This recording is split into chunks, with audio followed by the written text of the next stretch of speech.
نحمده ونصلي ونسلم على رسوله النبي الأمين المكين الحنين الكريم الرؤوف الرحيم.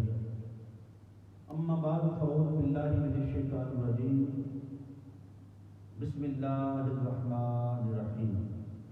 إن الله وملائكته يصلون على النبي يا أيها الذين آمنوا صلوا عليه وسلموا تسليما. ذرا مل کے سارے دوست ایک بار اسلام کا نام بسم صلاۃ والسلام علیک یا رسول اللہ وعلی آلک و صحابک یا حبیب اللہ. الصلاۃ والسلام علیک یا نبی اللہ وعلی آلک و صحابک یا نور اللہ. بلغ العلا بکمالہ کشف الدجی بجمالہ حسنت جمیع خصالہ صلوا علیہ وآلہ وسلم تسلیما. اللہم صلی علی سیدنا وعلی آل سیدنا و مولانا محمد مبارک وسلم علیہ. انتہائی قابل سعد احترام ذی احتشام احباب گرامی قدر واجب تقریم دوستو، اللہ رب العزت کی توفیق سے ماہ محرم الحرام کی پر نور ساعتوں میں ہم مرکز منہاج القرآن جاپان میں جمعہ خطبہ جمعہ کی اس بابرکت مجلس میں جمع ہیں، اور آج ماہ محرم کا آخری جمعہ ہے. غالباً اس کے بعد سفر کا آغاز ہو جائے گا. ہم نے امام علی مقام امام حسین علیہ السلام کی عظمت پر، پھر ان کے کربلا سے شام تک کے سفر پر، اور پھر فکر حسین علیہ السلام پر پچھلے 4 جمعہ خطابات کیے، اور آج محرم کا اس حوالے سے آخری خطبہ ہوگا. پھر آگے سفر اور جو مہینہ آئے گا اسی کے حساب سے خطابات چلیں گے. آج آخری جمعہ ہے محرم کا، اور میں اس مختصر وقت میں صرف ایک ہی نقطے پر بات کروں گا کہ یزید بدبخت جس نے امام علی مقام امام حسین علیہ السلام کے ساتھ ان کی آل کے ساتھ ظلم روا رکھا، اور اس نے اپنے تخت کے لیے ہر وہ ظلم کیا جو وہ کر سکتا تھا. آج اس صدی میں کچھ لوگ ایسے بھی پیدا ہو گئے جو یزید کی وکالت کرتے ہوئے نظر آتے ہیں.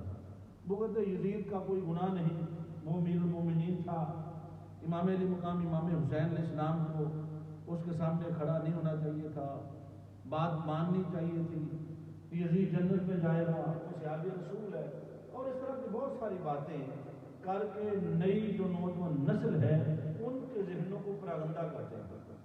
یہ بات یاد رکھ لیں، قرآن مجید کا 2 ٹوک اعلان ہے جس نے اللہ اور اس کے رسول کو اذیت دی، اس کا ٹھکانہ جہنم ہے. اور امام علی مقام امام حسین علیہ السلام کو اور میرے آقا کی آل کو اذیت دینا یہ اذیت رسول ہے. اذیت رسول ہی اذیت خدا ہے. امام علی مقام امام حسین علیہ السلام کی آل کے ساتھ جو یزید نے ظلم کیا آپ نے کئی بار سنا. وہ ایسا ظلم ہے کہ جس کو جتنی بار بھی سنو کلیجہ پھٹتا ہے. کیا یہ ظلم کم تھا کہ آل محمد مصطفیٰ صلی اللہ علیہ وسلم کو میدان کربلا میں بھوکا اور پیاسا رکھا گیا؟ نبی کے بیٹوں کو، نبی کی بیٹیوں کو کربلا کے میدان میں پانی بند کیا گیا، اور پھر اس پیاسی حالت میں 20,000 کے لشکر کے ساتھ چند لوگوں کو شہید کیا گیا، اور پھر شہید کرنے کے بعد ان کے جسموں پہ گھوڑے دوڑائے گئے، ان کے سر نیزوں کی انیوں پہ رکھے گئے، ان کے بچوں کو کفن نہیں دیا گیا، جنازے نہیں پڑھنے دیے گئے، اور پھر میدان کربلا سے نبی کی بیٹیوں کو قیدی بنا کر پورے کربلا سے کوفہ، شام اور دمشق کے بازاروں میں تماشا بنایا گیا. کیا یہ ظلم کم ہے؟ نبی کی بیٹیوں کے خیموں کو آگ لگائی گئی، خیموں کی بے حرمتی ہوئی، نبی کی آل کے ساتھ ظلم کی ہر حد کو پار کیا گیا، غریب الوطنی میں، پردیس میں، اور ان کے ساتھ وہ ظلم روا رکھا. کیا یہ کم ہے؟ اور پھر ظلم کی آخری حد سروں کو نیزوں پہ رکھ کر کربلا سے شام تک لے جایا گیا. ایسا ظلم تو روا کوئی ظالم سے ظالم انسان نہیں لگتا، مگر یہ ہوا. آل محمد مصطفیٰ صلی اللہ علیہ وسلم کے ساتھ یہ سارا ظلم یزید نے کیا. یہاں اس کی داستان ظلم ختم نہیں ہوئی. جب وہ امام علی مقام امام حسین علیہ السلام کو شہید کر چکا یہ بیبیاں نبی کی بیٹیاں حضرت بی بی زینب سلام اللہ علیہ اور امام زین العابدین کی شہادت میں یہ شام پہنچے، دمشق کے بازاروں کو سجایا گیا اور پھر نبی کی بیٹیوں کا تماشا بنایا گیا. اس کا حکم تھا لوگ چھتوں پہ چڑھے، شادیانے بجائے گئے، ساز بجائے گئے، جشن کیا گیا، جھنڈیاں لگائی گئی. آپ نے فتح کا جشن منایا کہ میں نے فتح کر لی ہے. اور میں ایک جملہ بول رہا ہوں، وہ بدبخت لوگ جو یہ کہتے ہیں یزید کا ظلم کیا تھا، یزید کا گناہ کیا تھا، میں ایک بات کہتا ہوں، اس کا سب سے بڑا گناہ یہ تھا جس نبی کی آل پہ درود و مصطفیٰ پڑھتا تھا اسی آل کو اپنی بیعت پہ مجبور کر رہا تھا.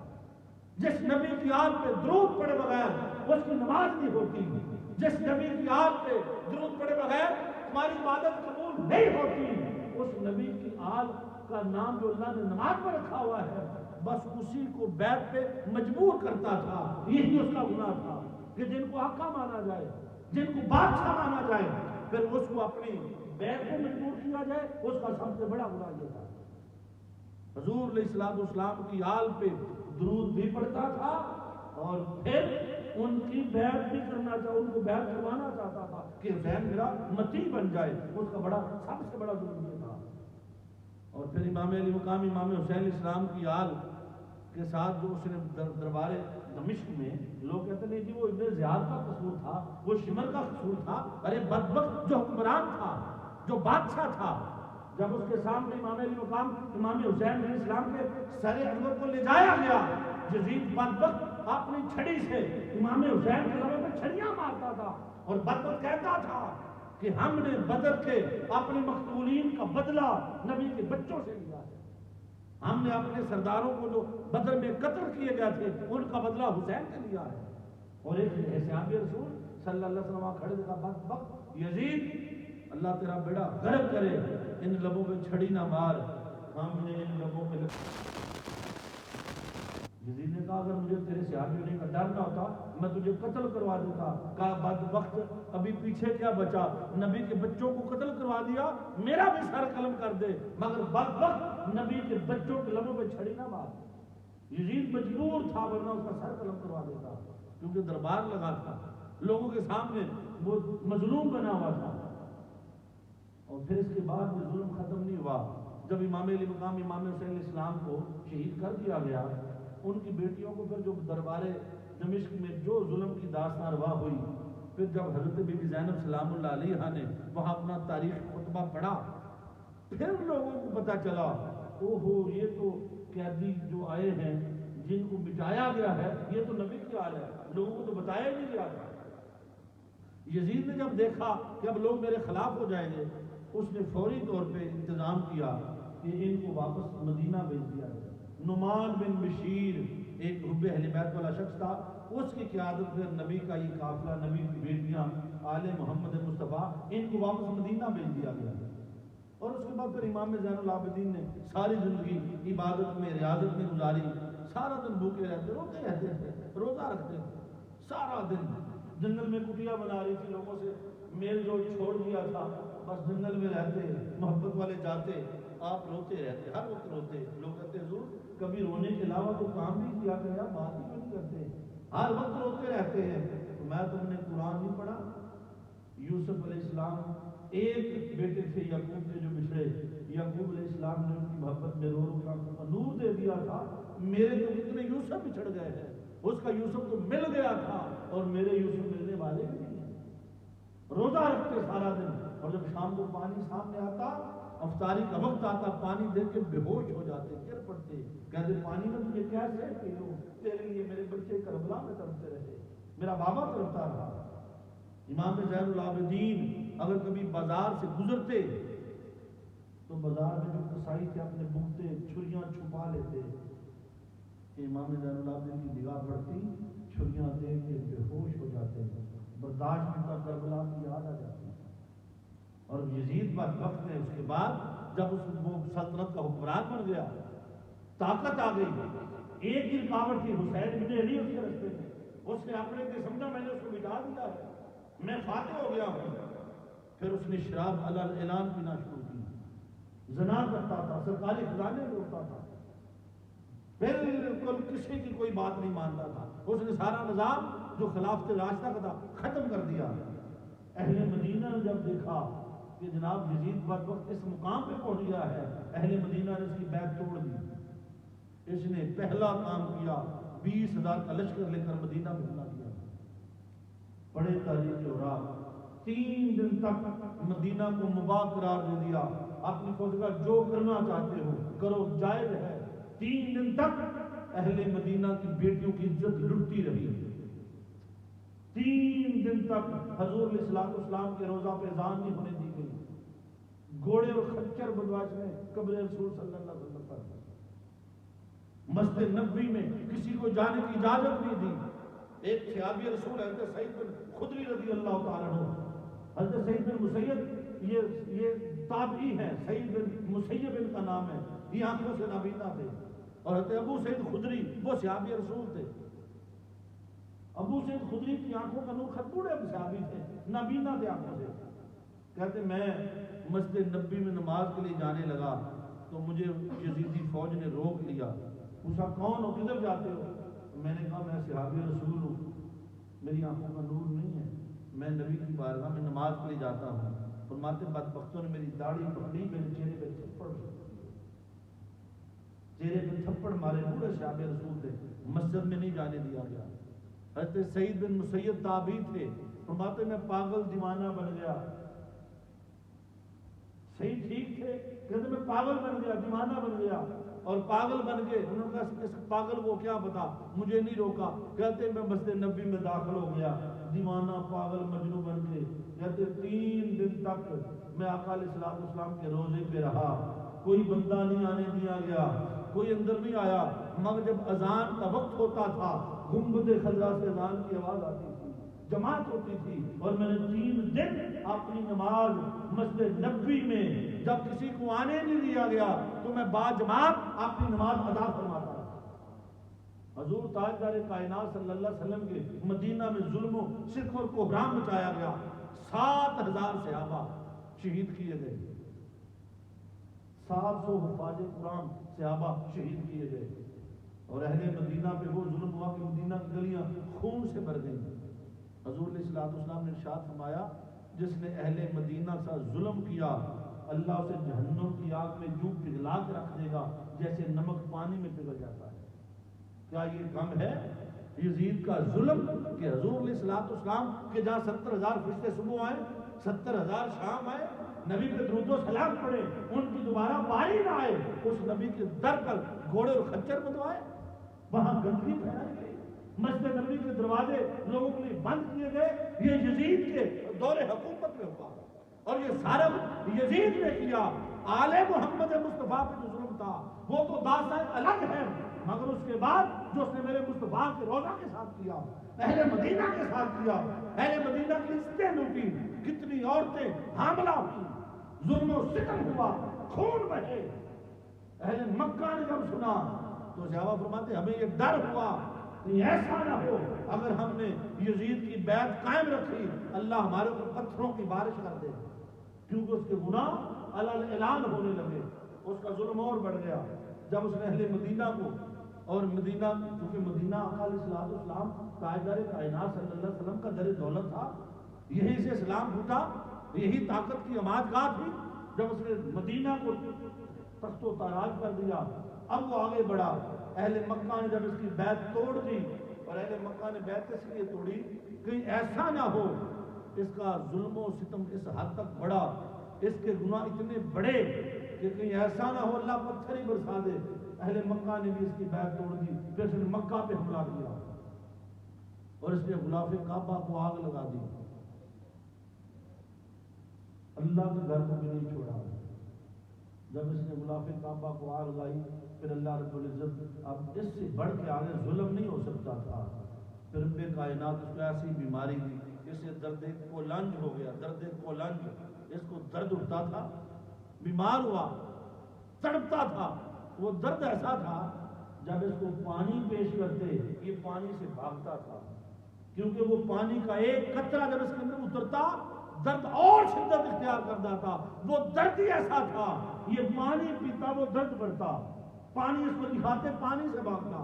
جس نبی کی آل کو پیاسا رکھا، اس بدبخت نے آج پانی پہ قابض تھا، پانی پی سکتا تھا مگر بیماری ایسی تھی پانی پی نہیں سکتا تھا، اور یہ اس درد میں تڑپ تڑپ کے مرا، کتے کی موت مرا، اور آج بھی اس قبر پہ کتے بیٹھے ہوئے ہیں۔ نبی کے بچے جن کے سر نیزوں پہ چڑھے وہاں درود و سلام پڑے جا رہے ہیں، وہاں روزے بنے ہوئے ان کے، مزار بنے ہوئے ہیں، دنیا جا رہی ہے، مرجع خلائق ہے، اور اس بدبخت کی قبر پہ آج بھی کتے بیٹھے ہوئے ہیں۔ قبر کا نام و نشان نہیں۔ بڑے بڑے بادشاہ دنیا میں آئے ظلم و ستم کرنے والے، ان کے نام مٹ گئے مگر اللہ والے آج بھی زندہ ہیں، اللہ والوں کا آج بھی نام ہے۔ امام علی مقام امام حسین علیہ السلام کے ساتھ جو ظلم کیا، اور پھر اس کا جو بیٹا تھا تخت نشین ہوا، اس کا نام بھی یزید ہی تھا، بیٹے کا نام بھی۔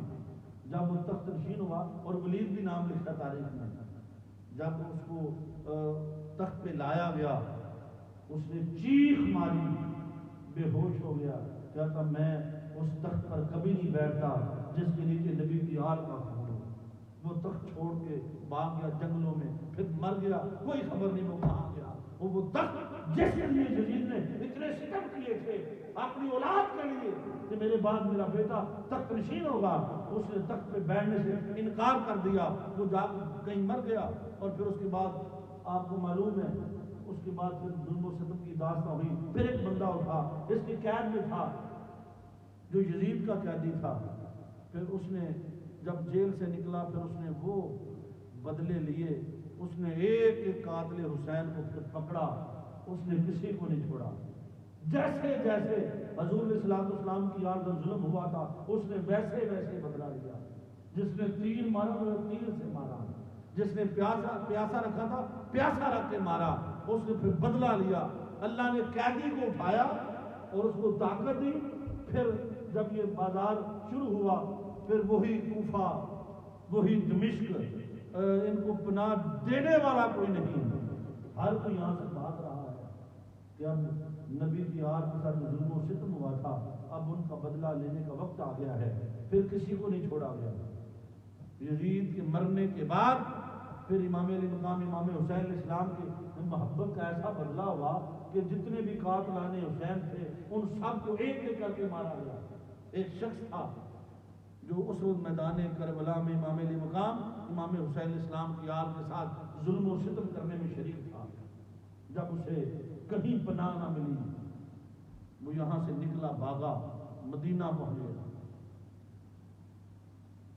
اسے کہیں پناہ نہیں دی، مدینہ پہنچا اور اہل مدینہ نے بھی اسے پناہ نہیں دی۔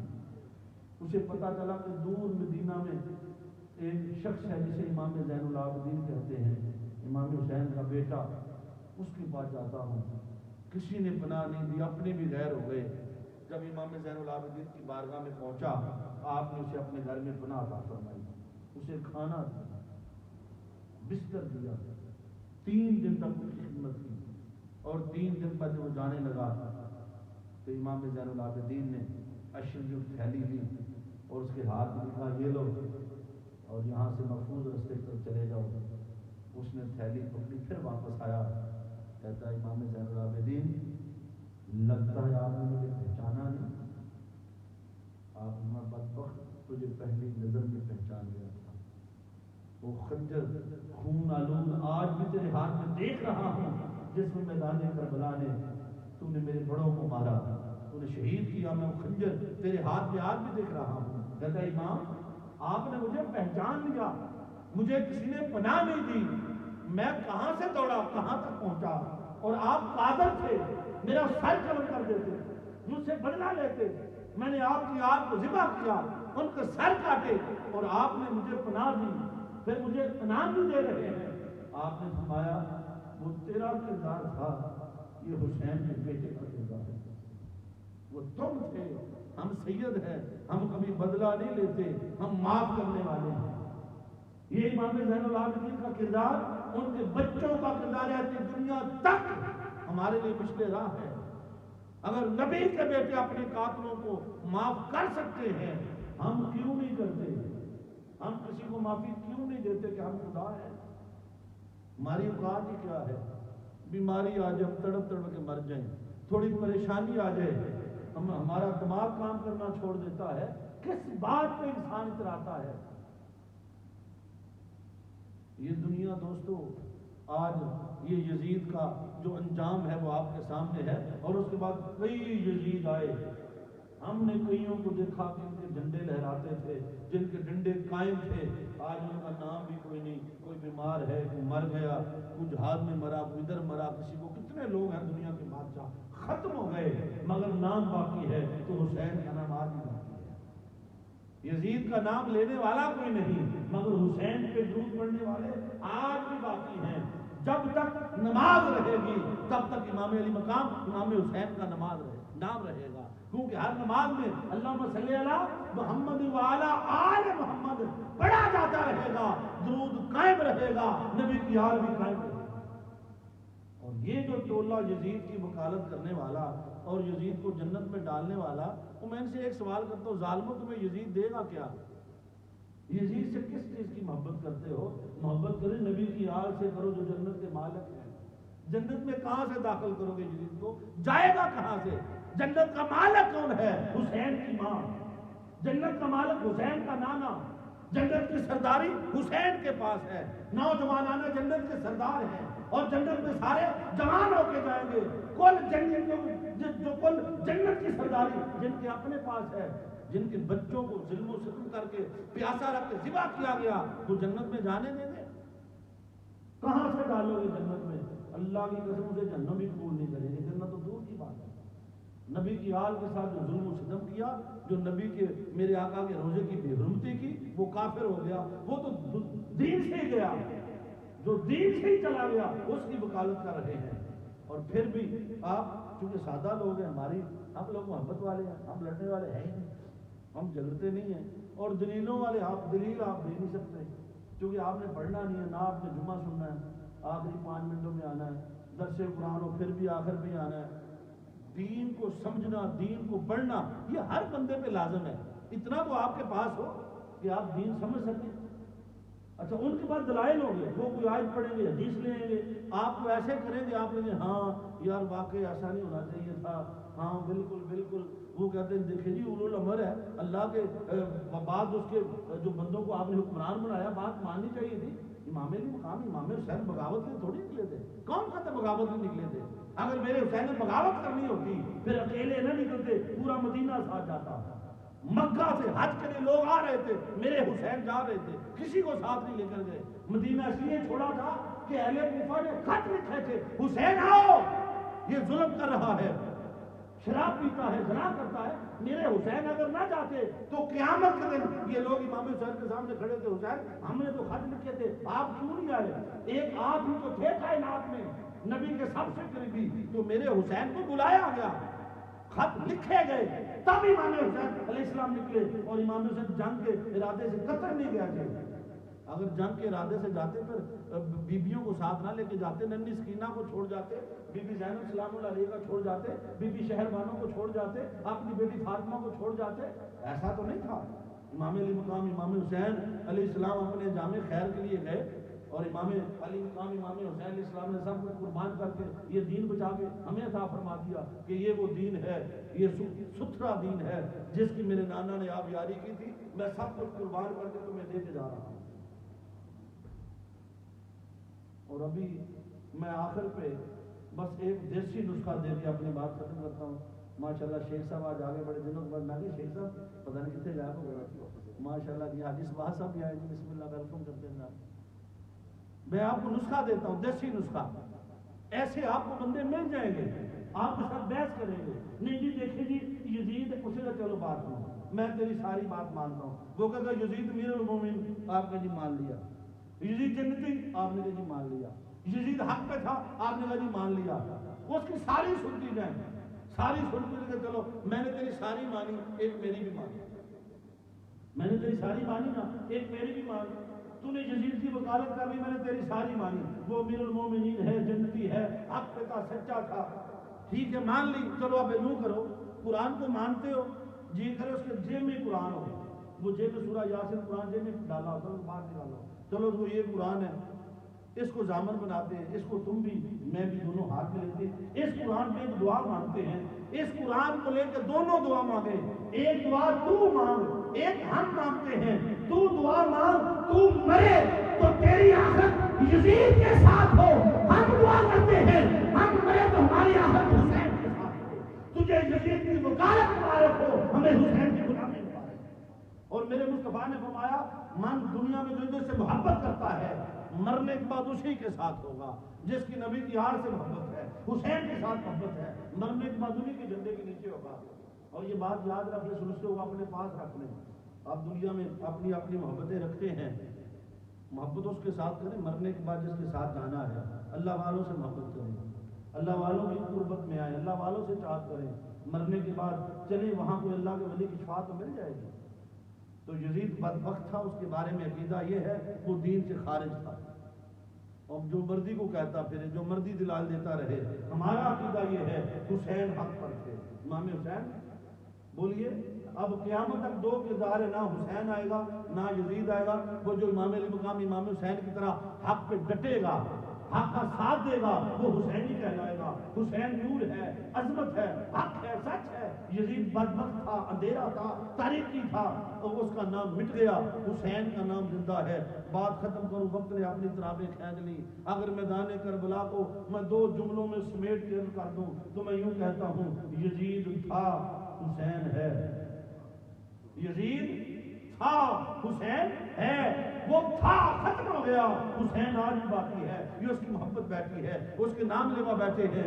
دنیا کے جس کنارے پہ چلے جاؤ، جس خطے پہ چلے جاؤ، تمہیں نبی کی آل بھی ملے گی، آل سے محبت کرنے والی ملے گی۔ دعا ہے اللہ تعالیٰ ہمیں امام علی مقام امام حسین اسلام کی محبت میں مرنا اور جینا عطا فرمائے۔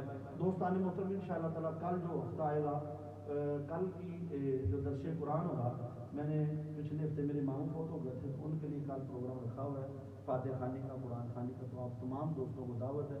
انشاءاللہ 8:30 بجے جماعت ہوگی اور 10 بجے تک پروگرام ختم ہو جائے گا۔ تمام دوست غم میں تشریف لائیں، ایک دوسرے کے دکھوں میں جایا کریں، کسی کی فوتگی ہو جائے جایا کریں، کل مرنے کے بعد تو ہمارا بھی آئے گا، کسی کا جنازہ مل جائے پڑھا کریں تاکہ ہمارا بھی کوئی پڑھے۔ آج کریں گے جیسا کریں گے ویسے ہی بنیں گے، لوگوں سے اچھا سلوک کریں، اور جیسے امام زین العابدین نے بڑا دل کیا، اس قاتل حسین کو بھی معاف کیا، آپ بھی معاف کیا کریں، ایک دوسرے سے محبت کیا کریں۔ دعا اللہ تعالیٰ ہمیں عمل کی توفیق عطا فرمائے۔ وما علینا الا البلاغ۔